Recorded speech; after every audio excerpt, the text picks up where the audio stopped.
quelques années, on n'avait pas encore ce système de réunion, de CLS, de CPS. Et chacun essayait un peu de fonctionner de sa manière.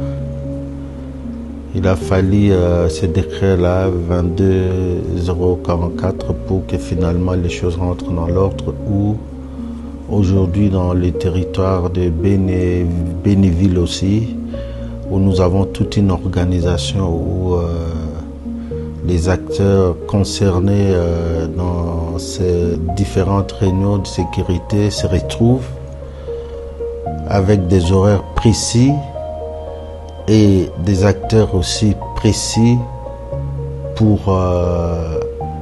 débattre de la situation sécuritaire de la population.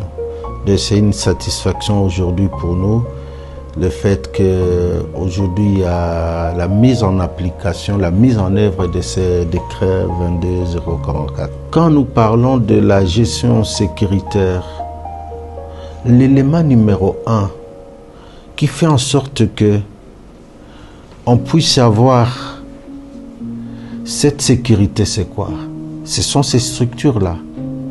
Parce que sans ces structures, on ne peut même pas parler de la sécurité. La gouvernance sécuritaire a comme sous-bassement les CLS, CPS. Et c'est quelque chose que nous tenons à ce que ça s'organise régulièrement, et surtout que d'autres endroits qui n'ont pas été encore bénéficiés de ces formations puissent le faire aussi.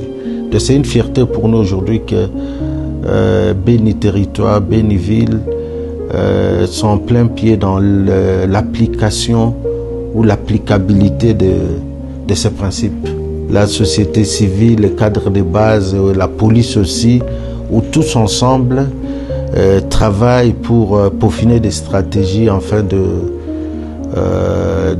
d'avoir une gestion cohérente de la sécurité de la population. Aujourd'hui, il y a une gestion concertée de la stratégie sécuritaire dans les différentes entités que nous avons ici, où la société civile étant l'interface entre la population et tout ce qui est institution étatique, elle a sa place prépondérante dans la gestion sécuritaire de nos entités. D'abord, la bonne nouvelle, c'est qu'ici, dans la province, on a déjà prévu une ligne budgétaire, et c'est sur ça que nous comptons vraiment pour étendre ce principe dans d'autres entités.